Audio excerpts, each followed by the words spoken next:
They're on the plane to Spain. Oh my God, we haven't even made a joke about that. Terrain in Spain. Hello and welcome to Talk Lit Get Hit, a podcast where we read viral books the internet won't shut up about and rate them lit or shit. We're your hosts, Bridget and Laura, lovers of sad girl fiction and tragic endings, fearers of smut, urban fantasy, and the who did this to you trope. Join us as we pick apart all the books the internet loves and embark on a journey to figure out why.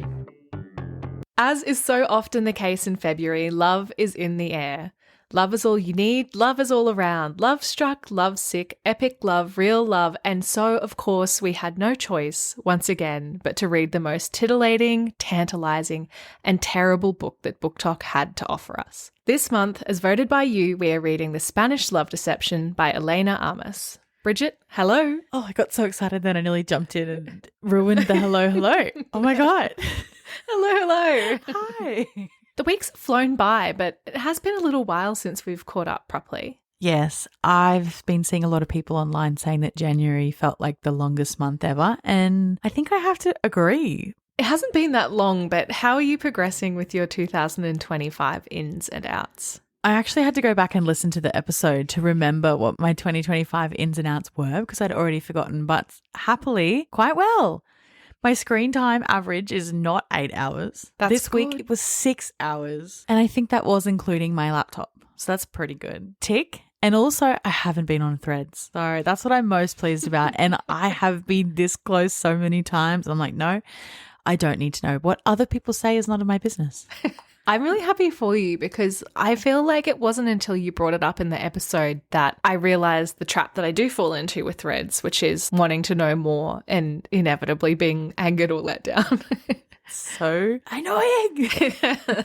How about you? How are you progressing on your 2025 ins and outs?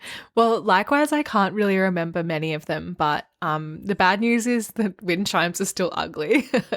I did send you a photo the other day, but I went to the post office, and I don't know if this is a universal thing, but post offices in Queensland at least seem to have a bunch of random crap in them. Yeah. And it's kind of good when the line is long. And you're like, maybe I do need a portable boiled egg maker to take to work. Why are the lines always so long? No matter what time you go, I think they're all hired actors standing in line. What are we doing at the post office? Every post office is just a portal to another dimension, and all of those people are there as like a cover. I think so. What's the code word? Maybe it's portable egg boiler. Yeah, true.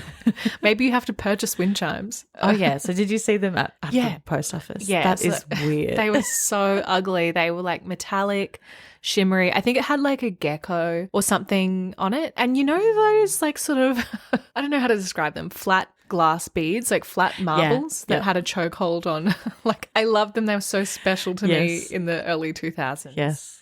And they're always that sort of lovely, dark, deep blue. Yes. Yeah, I know exactly what you mean. And it had some of those stuck onto them. Oh, that's quite nice. Yeah. See, when people say like, 2000s core, Y2K core, that's what I think of. Like, well, if you're going to commit, go full decor then. Yeah. Get out your geckos, get out your flat marbles, get out those little bath pearls that no one ever uses. Please. Glass fruit and vegetables that you just put, or like the bottle of olives. Oh, or other things. Chilies in oil. Yes. Fading on your windowsill. Where is it then? All these TikTok girlies? Where's your 2000s decor? Yeah, that's so true. You haven't lived until you've had one of those random plastic spiral things that just spin in the wind. Mm-hmm. In my last week of holidays, I did a lot of shopping. I was just going into lots of shops with my mum. I saw a lot of wind chimes and I have to tell you, I was on the lookout. Not one was good. They're so ugly. Yeah. It's a gap in the market. I think it is. Maybe next month I'll have an answer. And apart from that, the only other thing is, sadly, I have once again let microfiber into my life. Oh, no. It's a blessing and a curse. So I placed an order with this company, Skipper, that does reusable cleaning products or dissolvable cleaning products. So I got this starter pack that had like laundry sheets and dishwashing tablets and multi-purpose cleaners, and it all smells really great and it comes in nice packaging. But it also came with a tote bag, Win. Yes. And 3 microfiber cloths. Boo. The texture is the problem. You might have to get some gloves. I mean, they do their job so well. Did you expect to be talking so much about cloths at this point in your life? No. Neither. One last thing that I will say, this is maybe something that I neglected to mention in our resolution making 2025 ins and outs episode, but in lieu of tangible like do or die resolutions this year, I'm just keeping a running list of all of the stuff that pops into my head where I think, oh my God, I should do that, or wouldn't that be fun, and just ticking it off as I go. And so this includes things like go on an overnight hike, knit a sweater, run 5Ks, beach camping trip, make a pavlova. I love how it started. Overnight hike, run 5Ks, whip some eggs. But, like, the thing is, like, isn't it ridiculous that that is the bar, like, whip some eggs? And it's something I think all the time, like, God, I'd love to make a pavlova. And it's been, like, 5 years of thinking that, and I still haven't made one. I remember when I was, like, 18 at an op shop, I bought a plate that had a pavlova recipe on it. And I was like, I'm going to make one. And I never did. Oh, I don't know where it is. Oh. Don't know. Well, No idea. I'll have a look. that door's closed. You could also just Google it. Yeah. Well, it's not as fun if you don't have to play. I think so. All that to say, I've ticked off one thing on the list, and that is to eat ice magic. And let me tell you, it was fantastic. Oh, that's good. Brown had never tried it. He was a fan, but it is just like oil. Oil and chocolate. Is that what it is? Yeah. You've ruined the magic for me. Yeah. You can make your own with coconut oil. Anyway, like I endorse it, but you could probably make your own and it would be yummier. Okay. Not as magic though, is it? I realised when we were editing the last episode that we completely forgot to talk about our reading goals for the year. Oh. So we had a lovely time talking about ins and outs. But how is your goal going? What is your goal? And have you read any good books this year? My goal's going well. It was, I think, the same amount of books as last year, which was 60 books. And I got there. I read a lot when I wasn't working, and I've read much less since I started working, but I did read some bangers. Notable mentions to The God of the Woods by Liz Moore and Evenings and Weekends by Oisin McKenna. And I'm also reading We Do Not Part by Han Kang at the moment, which is fantastic. And I think we'll get a special mention at another point again in this episode. How about you? Oh, a little teaser. Nice. Yeah. I am pleased to announce that as of last night, I have reached my goal for 2025. Excuse me. Thank you. Thank you very much. Yay. A few people on Goodreads that I've been friends with for the last few years, I've noticed that they set themselves a goal of maybe 10 books or sometimes even 0 books. And I've always been curious as to the reasons why. And this year, when the app was forcing me to make a decision, I was like, I can't think about this anymore. And so I just did 10.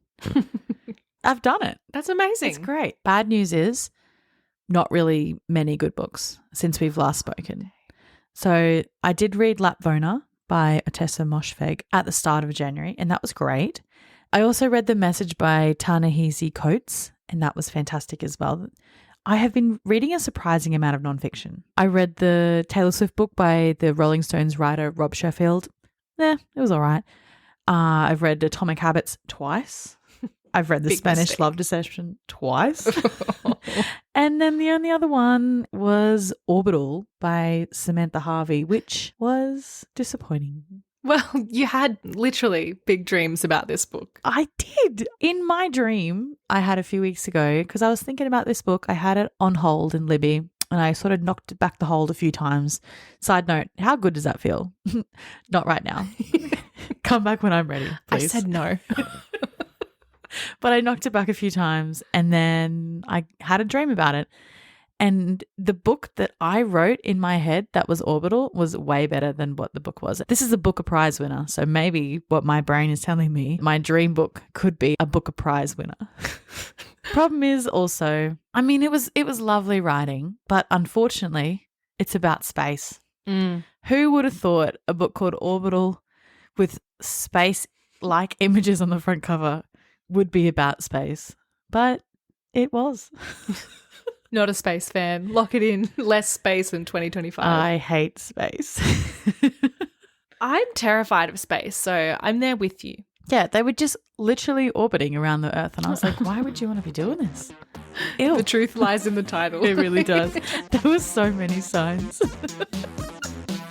Well, I think this is an excellent segue into our discussion of The Spanish Love Deception by Elena Armas. How about you? Yes. Let's go.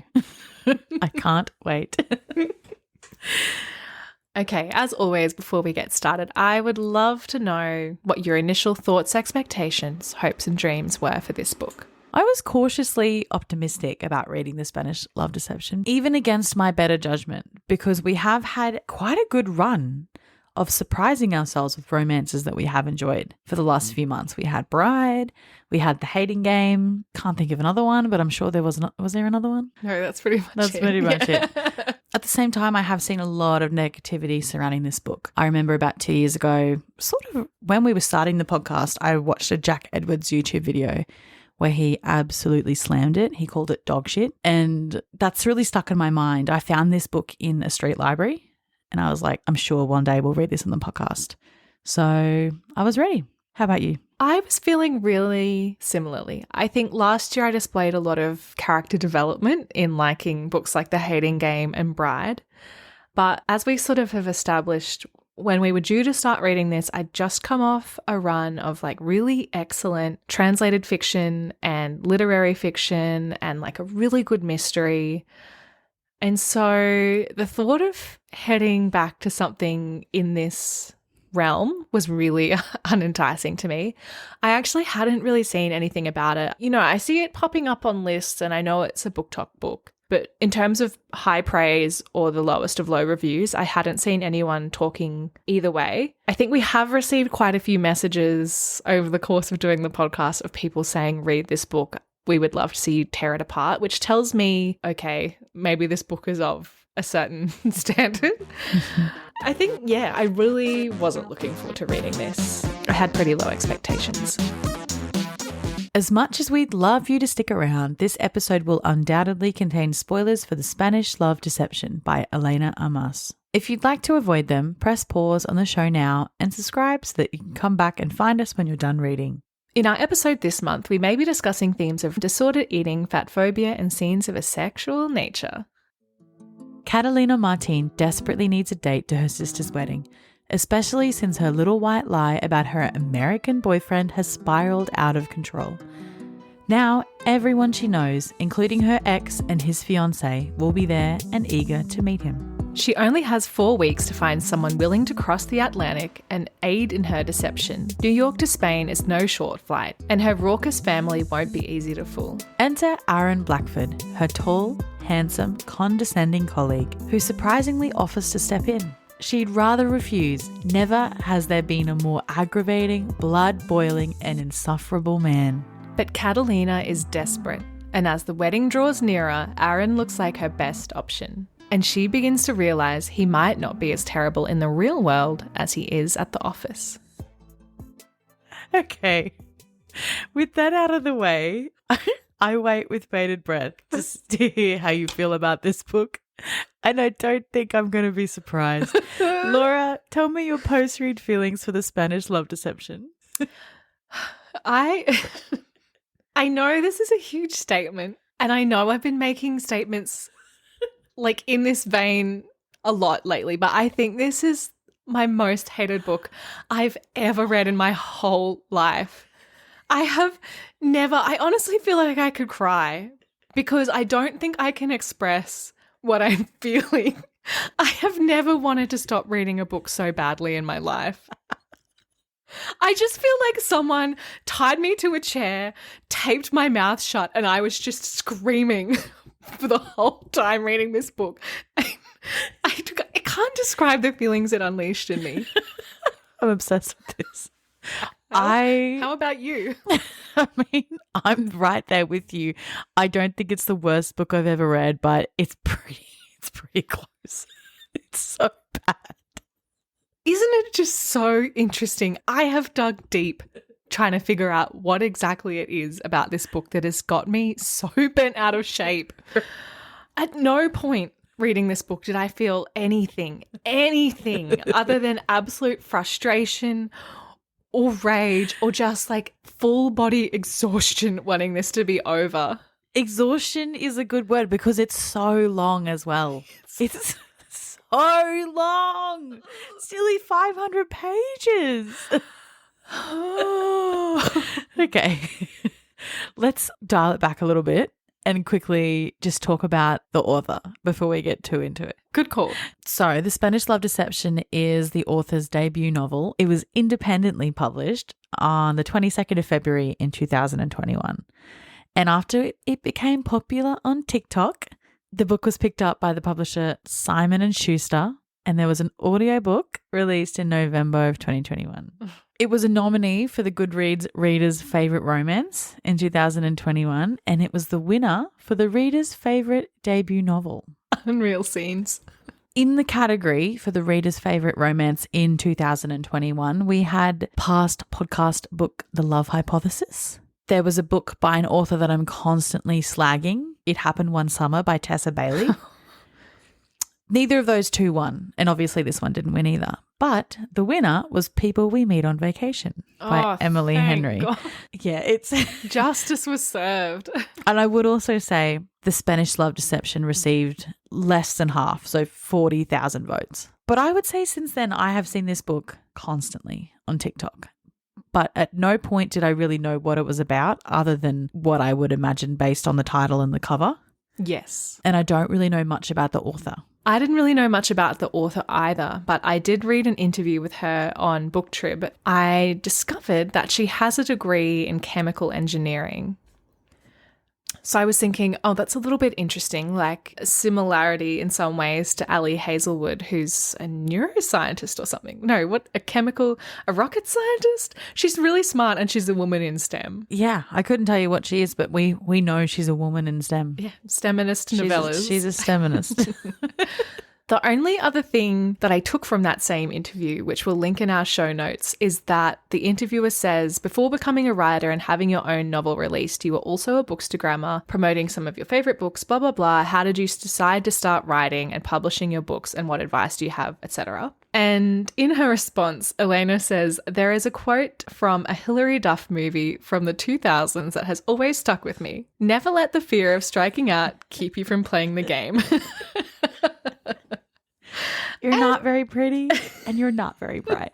I love that so much. I mean, I hate this book. I hate this book so much, but that endeared her to me a little bit. Something that I've seen popping up again and again are the parallels between this book and our fave, The Hating Game.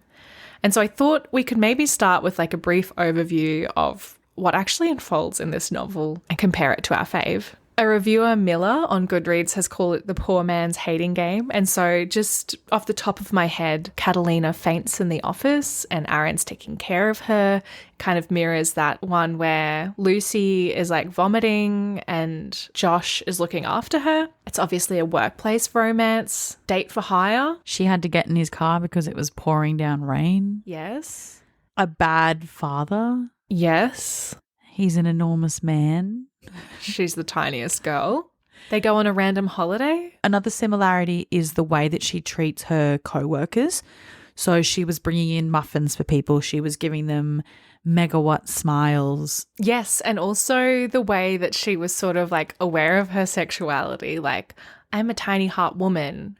But like, was the way that she was leveraging that landing as well as we found it to land in The Hating Game? Big questions to be answered later in the episode.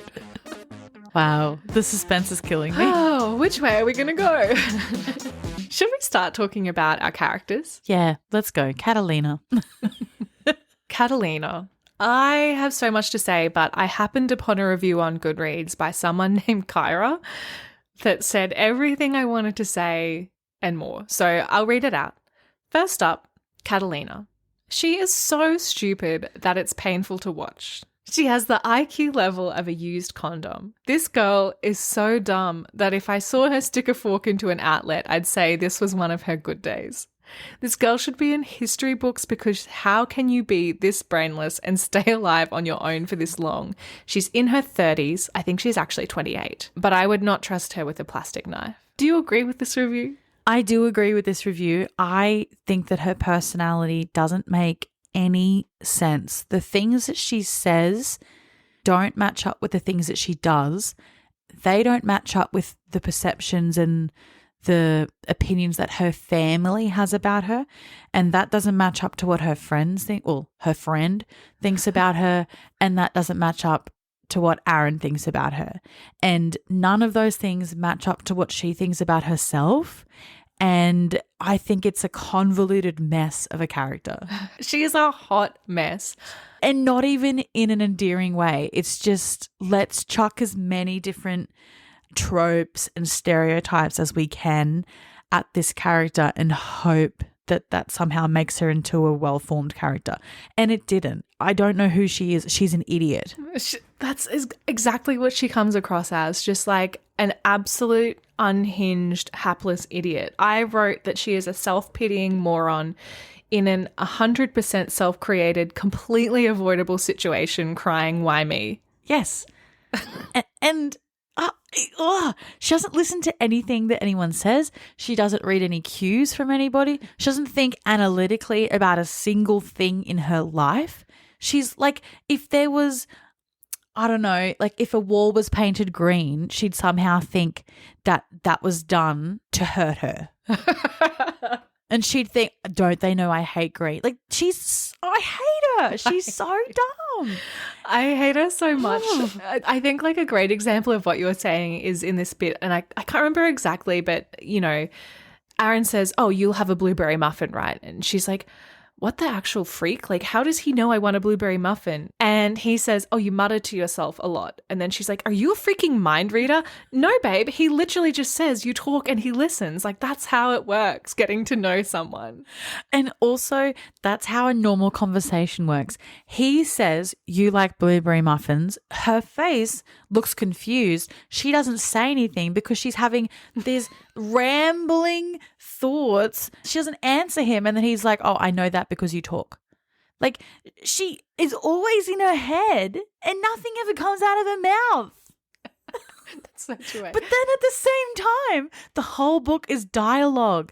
When I was listening to the audiobook, I was thinking, if I left my phone in this room, went for a walk around the block, I'd come back and they'd still be in the same conversation.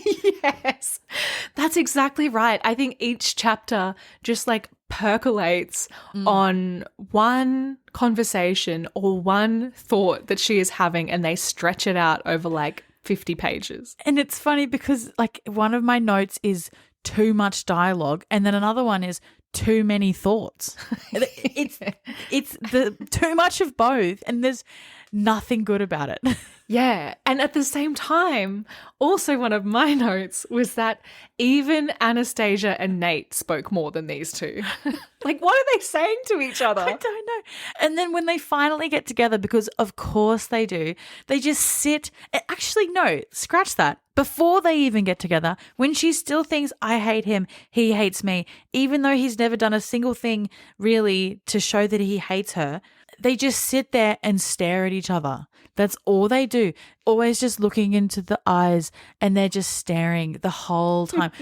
These two freaks, they are freaks. They are freaks because also they don't speak to each other, but then the longest conversations they end up having is when he's like, I want you on your elbows. I'm going to milk you. I want you to milk me. I want to fall asleep with it inside. And she's like, oh, heavens above. Or like, it's like the longest conversations they have are these like rancid, like dirty talk. And then along with that, they also just have these soul-bearing conversations where they just say the same shit but in different fonts.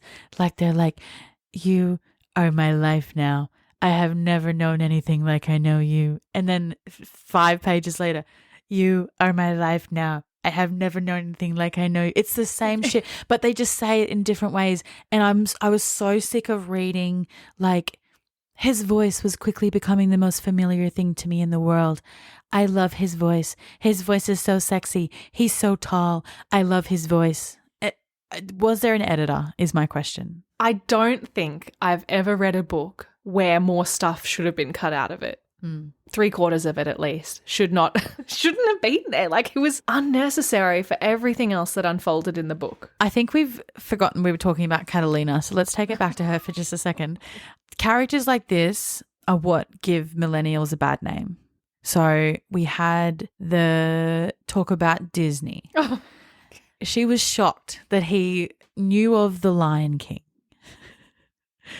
He liked Up. Is that even Disney? Don't know. Don't care. But like, why did we have to read 2 separate conversations about Disney? And she was obsessed with brownies. She was obsessed with hot chocolate. What else was she obsessed with? Being thin. Oh.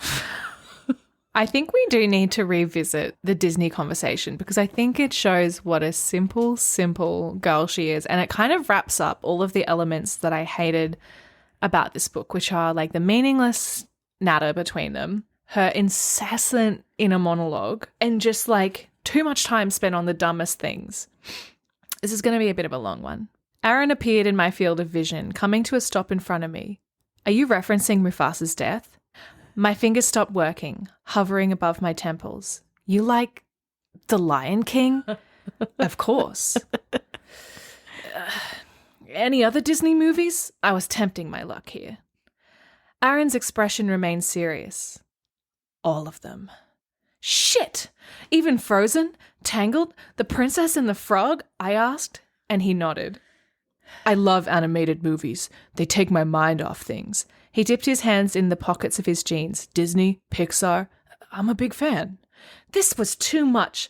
First he'd opened up about his childhood earlier today, and now this? I wanted to ask how and why, but there was a more pressing issue. What's your favorite? Please don't say the one that will send my heart into cardiac arrest. Please don't say it. Up. Fuck! He had said it. My heart struggled there for a moment, and the little spot that had been softening throughout the night got a little bigger. Oh, the word breathily left my lips. It was all I managed.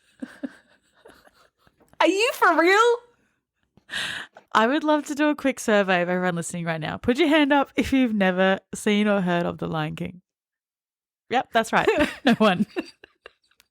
Shit. The other day, I was at Kmart and I saw this guy that I know, and he's like a real kind of like esche. And I said, hey, what are you doing? And he's like, oh, I just went and saw the Mufasa movie. It was so good, eh? Go and see it. It's so good. You really understand Scar's motivations in The Lion King. The measure of a man. Even this esche knows that The Lion King. Like, it's not a, who cares?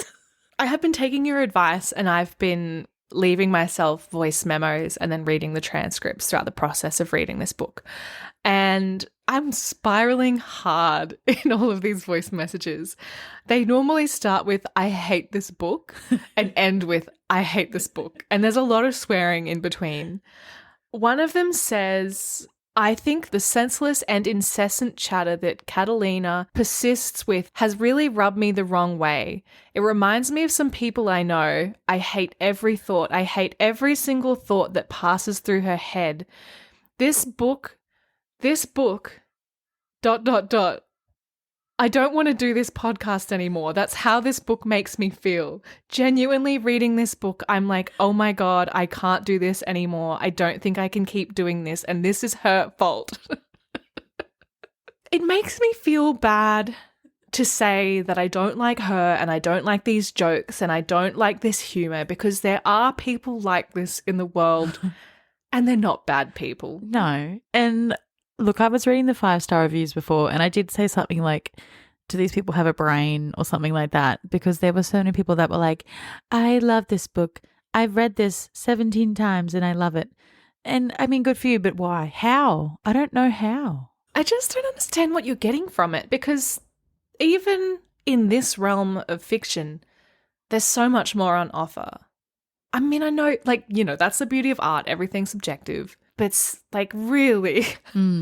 I think I want to say a little bit more about this when we get to Aaron, because I think this is a criticism that could be served to him as well. But I just feel like she is, I was going to say amalgamation, but it's been an unsuccessful amalgamation of qualities of characters that are enjoyable from all different kinds of fiction, I think.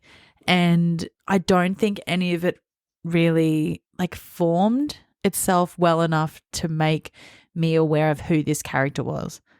I don't understand who she was or who she was trying to be. Her inner voice just gave me the shits. She would say stupid things like she put her pajamas on and then she'd call it her jammies. And then she'd say sleeping shirt. And I just don't know why. And then another thing that really made me question existence is how many times she said, I watched his throat work. What's that man doing with that thing? I hate that description. I know what she's trying to say. I get it. I hate it. I mean, is this the right time to talk about the ocean blue eyes? Ocean eyes, deep blue eyes. Had to be at least 70 times in the book. Wished so hard that I had an ebook copy so that I could have like done a find and search for like blue eyes, ocean blue eyes, chicken. That came up a weird amount of times. Freaking, mother freaking, soon to be boss. Just like a random Spanish like curse word. Yeah. Just peppered in there. Yeah, I think exactly what you said. She has these traits and these thoughts and feelings, but they're never explored and they never line up with one another. We just never learn anything about her. And then the book spends so much time on these like stupid thoughts or mundane moments. And then like when things finally start happening, it's just all meaningless because she's pissed you off so much that you don't care. I think that even Catalina was confused about who she was meant to be because she would say things that contradicted what she had said earlier, or she would just get the wrong end of the stick about the smallest things. She just said things that would leave me just confused. Like when they got back from Spain and he said, come home with me. And then they're talking about having dinner and he said, you can pick anything you want. And she's like, even fish tacos? Yeah. But at the start of the book, he said, I love fish tacos. What? Or even the thing that we both love, I can even pick that. You'd let me pick our favorite meal. It's dumb. And yeah, and things like, okay, so she's like a woman in STEM. She's working at this engineering company. I think the main moment I liked her was maybe in chapter 2 when she was sort of standing up to Gerald, I think, about like his sexism in the workplace. I think she kind of called him out on it and no one else had her back. And I was like, okay, like maybe she's going to be a kind of tough character.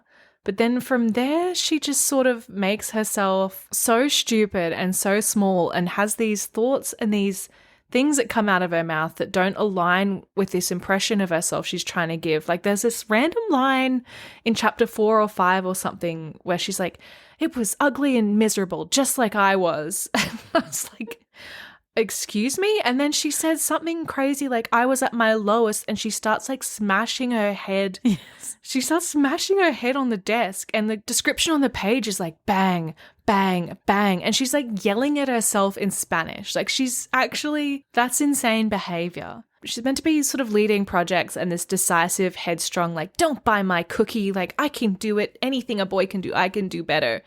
But she's also saying things like, I hope you don't want to go number 2 in my house. Excuse me? And again, like, I don't want to like yuck someone's humorous yum, but things like when they're at the auction and that old lady is bidding on Aaron and Catalina's like bent out of shape about it.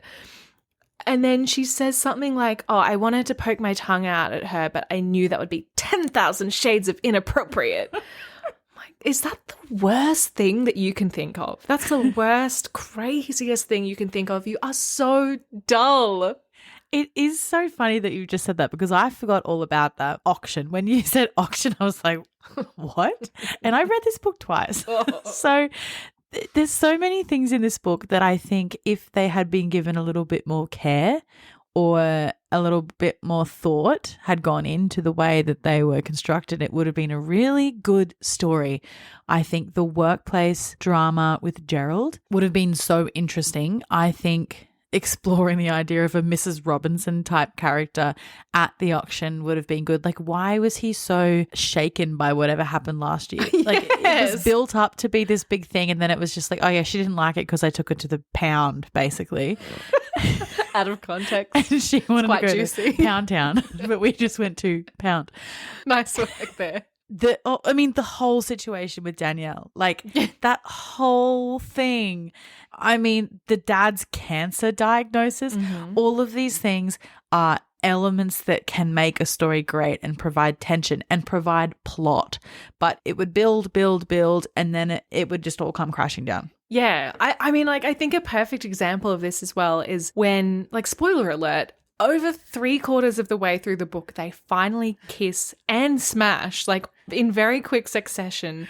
But the start of that is like, you know, end of chapter 22 or something, and they are kissing or something, and he's like, no, I'm not going to have sex with you until XYZ. I can't remember what he says. And then 2 pages later, or 3 pages at the absolute most, they smash. Like, yeah, it was what about gives? an hour tops. Yeah. Why did you even stop? Just keep going. I don't know. Let's move on to Aaron Blackford, because I think a lot of these criticisms can and should be delivered to him as well, because he sucks. Now, the author, Elena, she is very, very proud of the character, Aaron Blackford. Her Twitter/X bio says, New York Times bestselling romance author and, most importantly, in brackets, mother of Aaron Blackford. Oh. And I couldn't count. I lost count of how many reviews I saw lamenting the fact that Aaron Blackford is not a real man. And where can I find myself in Aaron Blackford? When will I find him? When will my life be complete? And I saw at least 5 different people say they cried at the end of the book because Aaron Blackford was not a real man. And I say to that, he's not even a real man in the book. He's the husk of a man. Who is he? What is he like? What does he do? I couldn't tell you. I think everything I learned about him, I was like, huh? Like, it was whiplash, or it just made no sense. It probably, in order for it to be whiplash, there would need to be something rooted in reality that clicked with me, which never happened. I don't think there was a single point where I thought, I like this guy. And as we know, normally we're quite lenient on the men in these stories because, I mean, they're normally quite inoffensive, but he was so boring. And then so offensive. And as we know, Edward Cullen, the most toxic of all, we love him. This guy, no. No. Couldn't find a single thing that I thought about him. Yeah, I like this guy. The very first sentence of the book is his dialogue, and it was off to a bad start for me from that moment. I listened to the audiobook first. I read the book and I listened to the audiobook, and I have to say there is a certain goblin-esque tone that the author manages to generate for Aaron's voice. I agree. I think we might listen to the same audiobook because I agree. It was very much giving, do the roar. And so the first thing he says is, I'll be your date to the wedding. And I was like, yuck. It must be a loser. Like, the hot guy must swoop in to save the day, like, from this neckbeard who's, like, begging to go to the wedding with her. As is well documented, this is a problem I have with audiobooks because I don't like most of the time the female narrators because I don't like when they put on a manly voice to talk like this.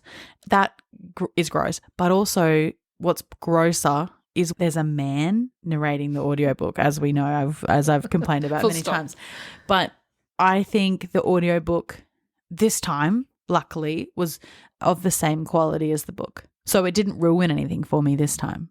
Now that you've got me thinking about it, I agree. I hated both. Did you say you thought he was a neckbeard and then Aaron was going to come and swoop in and save her? Yes. Amazing, right? Yes. And when I first read it, the dialogue between her and her friend and this guy that I thought was a neckbeard was really quite socially stunted. And there was a lot of like stupid, obvious show don't tell type dialogue. And then in chapter 2, it was like, we work at an engineering company. And I was like, okay, they're just engineers. Because in my experience, I feel like engineers are quite socially stunted. And so I thought, like, respectfully, I mean, I know there's like goodies and baddies, but I think overall conversations don't flow so well. And so I was like, that makes sense. So I was picturing Aaron as this kind of like nerdy, socially inept, awkward guy. And then suddenly she flips and we're being asked to think of him as this like hottie. And I don't think that distinction was ever clear in her own head as well. And this is another comparison to the hating game as well, because the hating game, Josh was a bit of a dick, but it turned out that he was shy, a shy guy. And at one point I thought this was where Aaron was heading as well, but we never got any confirmation of that. And so I'm still confused. Was he shy? Was he just aloof? Did he just think that these people weren't worth his time? I don't really understand his personality when he was at work. I really, really can't fathom that she has worked with this guy for nearly 2 years and she has not seen him smile one time. I really thought about this. I thought, is there anyone that I work with or in my life that I have never seen smile? And no, I don't think so. Does he not say good morning to people? Does he not have a connection with anyone in the office? How did he think he was going to win her over if he could never even smile?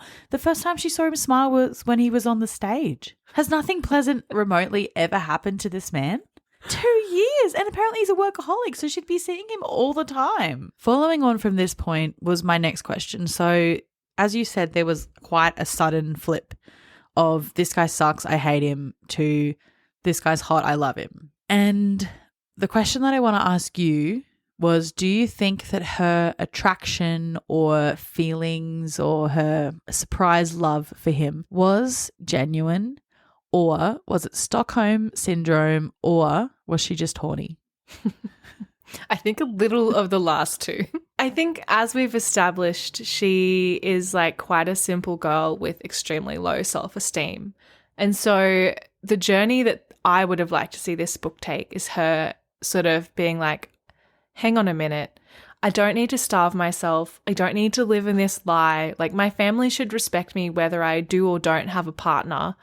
What happened in the past sucked and I'm healing from it. And it's nice that this man's stepping in, but I don't need a man to intervene. Maybe I'll find companionship along the way. Maybe I'll prove myself in the workplace, because that's something that I haven't addressed up until any point in my life. But none of that happens in this book. And she keeps making herself small and she keeps making stupid decisions. And so I think there's a degree where she's like, this is all I can get. This is all I'm worth. And this is as good as it gets. Okay, I don't actually think it's that deep, but that's the only way I can make it make sense in this book. And if I think about Aaron's behavior and I try to scour the 500 pages for the nice things he did before they were confessing their undying love for each other, I feel like he printed out a document for her. He gave her a granola bar a few times. I don't know. What else did he do? He didn't even stand up for her when that guy was shaming her. And he did say later that I didn't think you'd want me to. Because she's allegedly so headstrong. But I think a bit of support's always nice. You don't have to take over the situation, but sitting there in silence isn't doing much anyway. I guess he paid for her coffee that time. Yeah, but after she was like, don't pay for my coffee. I can do it myself. Fine. Yeah. We'll take the lot. I was thinking to myself, if I had this interaction at my local coffee shop. Like if you were the waitress? Well, even if I was Catalina or Aaron, anyone in that interaction, what a wild thing to be a part of. Because waitress, you'd be thinking, hurry up. I've got so much stuff to do. I've got to go polish that cutlery. Catalina, how is she going to carry all that food out? What's she going to do with all that food? She's going to Spain in a few days. And she's been actively starving herself. Yes. And thirdly, Aaron, I can't even imagine how much money that would be. And maybe in America that would be different. But I would say at my local coffee shop, there'd be maybe 10, 15 things in the cabinet. And I don't think you could get one thing in that cabinet that would be less than maybe $8, $9.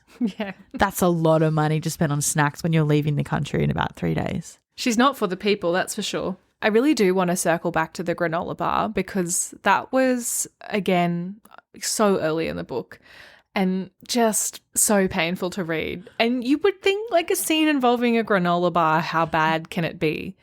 But I'll read it out to you. Looking down, my gaze found something wrapped in wax paper. It was a square, about 3 or 4 inches long. What's this? I asked him, my eyes jumping to his profile. A granola bar, he answered, without looking at me, typing on his keyboard. You are hungry, eat it. I watched my hands move to the snack on their own accord. Once unwrapped, I inspected it closely. Homemade. It had to be, judging by the way the roasted oats, dried fruits and nuts were assembled together. I heard Aaron's long sigh. If you ask me if it's poisoned, I swear, no, I murmured. Then I shook my head, feeling that weird pressure in my chest again. So I took the snack to my mouth, bit into it, and holy granola bars! I moaned in delight. For Christ's sake, the man to my right muttered under his breath. Gobbling all the nutty and sugary amazingness down, I shrugged. Sorry, it was a moan-worthy bite. I swear to God, I threw up in my mouth reading. I just every utterance, dialogue, whatever, the shit in between, I hated it all. Did she say it was 3 or 4 inches long and it was a square? That is a big chunk of granola bar. That is a slab. There's so much stuff like this in the book where she's putting in this flowery, crazy language that adds absolutely zero value. In fact, it detracts. It's negative value. Yeah. There's this section where he is picking up a rugby ball, and instead of just saying, oh, his hands were capable with a rugby ball, it said something like, he passed a brown leather melon-shaped ball back and forth. There's so many examples of this where it loses meaning. It doesn't add anything. What else do you have to say about Aaron? I mean, honestly, not that much else, because I feel like he is a mirror. He reflects the best parts of other male characters in other books. And then you think he's this well-rounded character, but it's really just that he reminds you of every other main love interest in one of these books. And you think, oh, that's like this guy. That's like Josh in The Hating Game. That's like this guy. He's protective like Rysand. He's blah, blah, blah. And I just think there's nothing about him. He's so boring to me. I think that's really smart. I would agree with you. I think I was really clutching at straws trying to contextualize him. When they went to the auction and there was Mrs. Archibald or whatever her name was, I was like, oh, okay, so it's Gossip Girl. He's Upper East Side, is he a Chuck Bass type character? Oh, okay, he's old money. And I was trying to figure out who he was through the context of other characters. But then I would also say through the process of being somewhat characterized, he became truly terrible. Once the babies started coming out of his mouth, once he started saying baby, he was over. It was an utter character assassination of someone who was on life support in the first place. He had so many insane things come out of his mouth once they started having sex.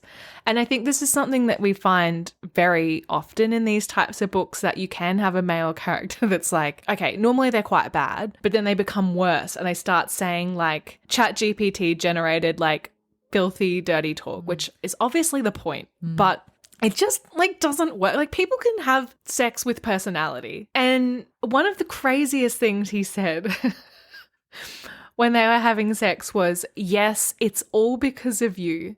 It's you who makes my cock this hard, and it's you who makes my heart want to plunder out of my chest with a brief touch or a simple look. I just am picturing the author typing that. Oh, that'll get him. That's the most romantic thing that anyone could ever say. Get who? I was having thoughts just like what you just said as well. And there was one point where I was listening to the audiobook and then I stopped in the middle of a sex scene. And then I went away, came back, and I pressed play again. And it was the line, and it's on page 422 if you're reading along. They're in the kitchen and he says, I should take you to my bed, blah, blah, blah.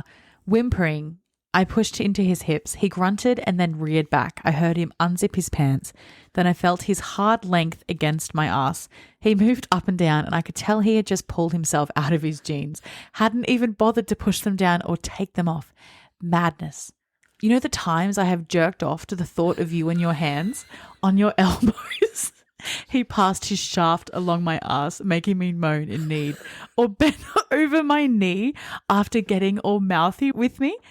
This is someone you work with, and you are admitting to her after maybe being together for a day that you've been fantasizing about having her bent over your knee after getting all mouth with me in the workplace. And she's moaning about that. He said, oh, then his voice lowered. Sounds like you love that as much as me. That is disgraceful. It's disgraceful. To say that about your colleague. You're going to be her boss in like a week. I'm screaming into the microphone. I'm sorry, but it really, because that didn't even register to me the first time I read it.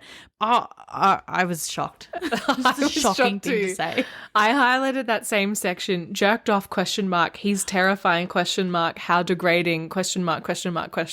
In the moment, I don't think she would be thinking anything like that. But if that were me, like 2 days later, I'd be like, hang on, that was weird. Yeah, on your elbows, on your hands and knees. Oh.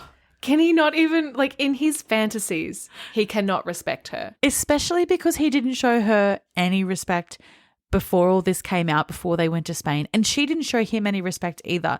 There's no relationship. There's no foundation to fall back on. Mm-mm. So he's just been, like, actively hating on her at work, actively being rude to her at work, saying that don't be late, it's not cute, when she was late once. And then he's going home and fantasizing about basically hitting her. Honestly, I'm not trying to be dramatic, but he really did give me quite sinister vibes towards the end. Like, with, exactly that in mind, he is not nice to her and they have no relationship. And, like, I just think maybe I'm in a bit of a spiral given the state of the world and, like, the way men seem to be emboldened to act lately. That's, like, a huge sweeping statement, but genuinely, like, it is quite scary, the thought that he's, like, in love with her, allegedly, but he's treating her so terribly. And his fantasy is, like, degrading to her. And he still gets what he wants. And then, like, as soon as he gets what he wants, there was a scene where she slips away for, like, 1 second to text her friend, who, by the way, like, who cares about them? Who needs them? Their friend's purpose is there to just be like, now, Kith. And so she's texting her friend, OMG, like, I got laid. And then he's like, where are you? I'm starting to think you're hiding from me. Like, the second she's away from him for a minute. And that's scary. That should be ringing alarm bells. When she was getting ready for the fundraiser and she was in her bathroom in her own house and he had not given her any indication of where they were going, he just said evening gown. He pretty much broke down the door because she didn't answer him in her own home. I hate this man. I genuinely thought he was quite terrifying. Should we talk quickly about the side characters? Because I don't have much to say, but there's a few things I'd like to bring up. Yeah.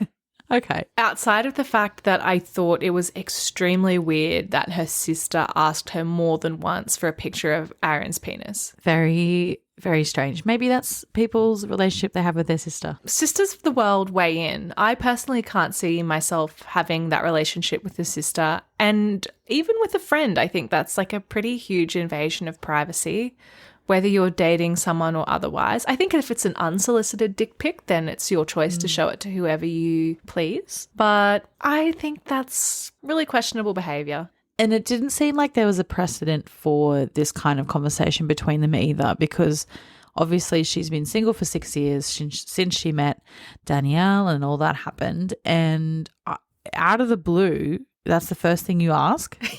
Crazy. You're like, show me the penis. And then you're like, I wonder why Catalina doesn't bring any boys home. This is the thing, right? So she's so worried about her family. She says at many points that they know her so well that they will be able to tell immediately that she is hiding something. Not one person suspected a thing other than Danielle, but that was for different reasons. At no point did she act like she was in a relationship with him. She was scared at the thought of any physical contact with him. She was jumpy. She was flighty. Also, she was in a bad mood that whole time. Have a bit of an attitude adjustment, Catalina. It's your sister's wedding. This is her hen's party. She wants you to participate. Don't go and sulk in the corner of wherever you are just because you don't like playing soccer. Get a grip. You're 28 years old. Like, get yourself together. It's your sister's wedding. And she made it all about her. From her own perspective, she's an extremely selfless, upright, bright, happy, cheerful character. And they were all saying she's extroverted. She's a thunderbolt. Whatever all those other stupid adjectives they were using to describe her. But I don't think she was extroverted at all. I thought she was boring, she was self-centered, and she was sooky the whole time. Another thing I thought about the side characters is that they were all the same. So Rosie was the same character as the sister was the same character as the cousin. And so everybody had the same violent, lovable qualities. And they were all saying like, sweetie, honey, I'm going to kick your ass if you don't tell me about your boyfriend. If you don't know that Aaron's desperately in love with you, then I'm going to kick your ass, sweetie. Like any one of them could have said that. And a reviewer on Goodreads has read this book 5 times. In her review, she had noted each time it was a reread and her, subsequent thoughts after each reread. And when she came to talk about Rosie, she said, best friend. Can't even remember her name, but she was so nice, lol, or something like that. And I thought, if you're someone who's read this book 5 times and you can't remember the best friend's name, then that character should not be in the book. Oh, that's so funny. Like the Bechdel test that we do for movies, like maybe it's any sort of media. 2 named female characters having a conversation about something other than a man. And I feel like there should be some sort of equivalent that we set for books. It's like a named character having a conversation with the protagonist that isn't about their relationship. Nobody was talking to her about like, how's work? Here's what's going on with me. Would you like to come and see some of the sights and sounds of Spain?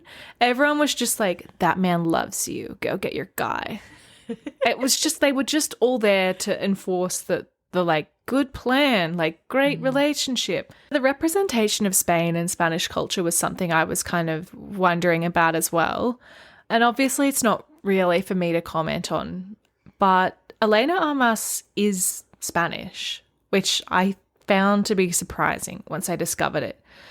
In that same interview I was referencing earlier on BookTrib, the interviewer asks her about like her background and the importance of sharing culture and characters inspired by her own background. And she says, representation is a work in progress in literature, and as much as we've come a long way, I think there's still more to be done. What pushed me to include all those little parts of myself and my culture were 2 main things. 1, the lack of a realistic and non-stereotypical representation of my culture and literature I was consuming. And 2, the hope for Hispanic readers to relate to a Spanish main character like Catalina. And so it's obviously not for me to say whether she is or isn't relatable or whether the culture is well represented. But as far as I'm concerned, like this book could have been called like the freaking like Idaho Love Deception or something. Like there's nothing, I just didn't see it or feel it. And maybe that's what she means when she says she wants to show a non-stereotypical representation. But like it just didn't come across, it wasn't clear to me whatsoever. When I was reading the book and Rosie would make an appearance, I just asked myself every single time, why is she here? And then when I finished the book and I went on to Goodreads, I found exactly why she was here. The second book in the Love Deception series is a book from Rosie's perspective. And it sounds like a real good one. Rosie Graham has a problem. A few, actually. She just quit her well-paid job to focus on her secret career as a romance writer. She hasn't told her family and now has terrible writer's block. Then the ceiling of her New York apartment literally crumbles on her. Luckily, she has her best friend Lena's spare key while she's out of town.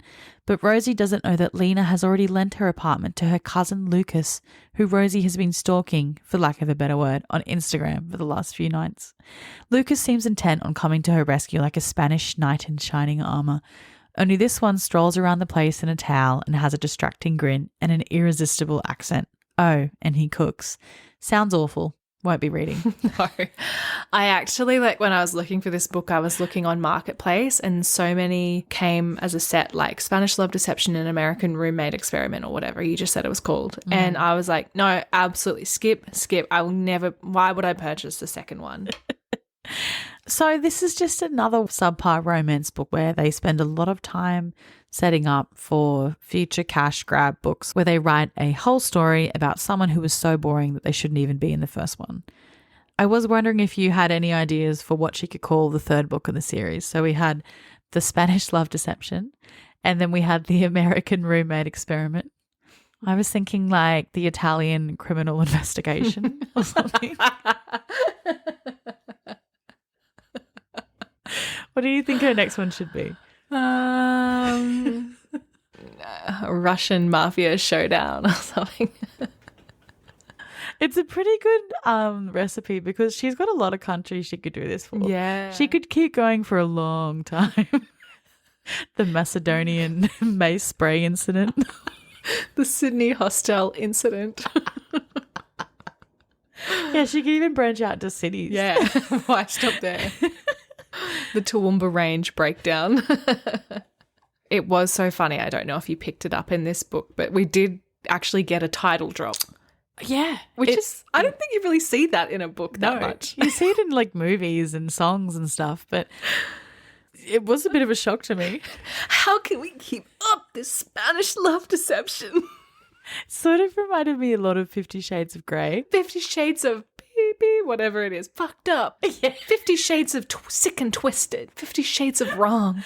I saw 50 Shades of Wrong in his deep grey eyes. I feel like she might have read 50 Shades of Grey at least 3 times. Well, we did get a Twilight mention. Yes, which was one of its only redeeming features, I think. Yeah, like one sentence of redemption. Yeah. Immediately cancelled. Yeah. I think we're sort of at the end of the episode where I'm just rattling off the random things I have in the notes. But one of the things is, where was the wedding? We didn't even go to the wedding. They did some like little games before the wedding and then like had sex after the wedding and we never even saw it. So much time was spent on that stupid kiss cam at the wedding reception. If I went to a wedding where there was a kiss cam, I would leave. This is the dumbest idea I've ever heard. So dumb. I had to pay more for this package, so luckily they give us the footage so we can watch it. We can watch all of our friends and family kissing. What kind of freak wants to watch that? All I have left are my tapes. There was one more like random scene that really, really got to me.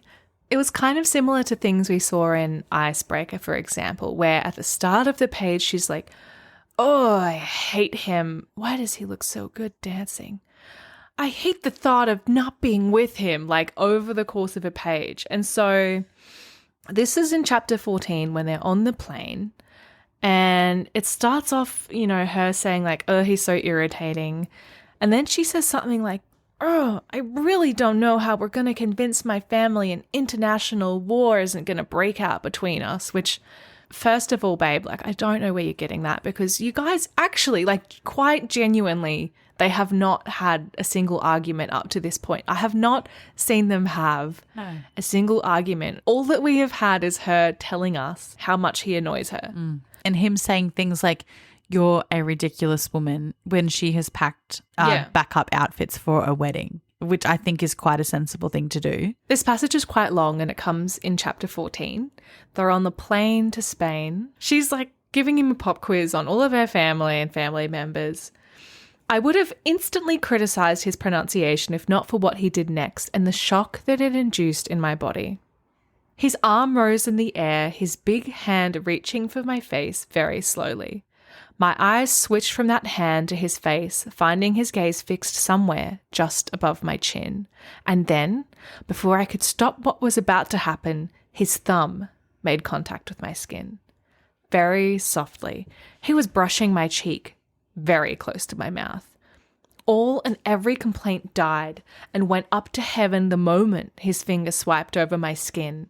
He started talking again, looking engrossed by the motion of his thumb. Chowder, he repeated distractedly, while I simply remained frozen in place, feeling how that simple contact against my skin seemed to awaken little fires all across my body. You said I must run away from a redhead, inquisitive green eyes, and little to no shame, and that would be Chowder. How such a gentle contact could scorch my skin so effectively was something that I couldn't understand. My lips parted, a shaky breath leaving them.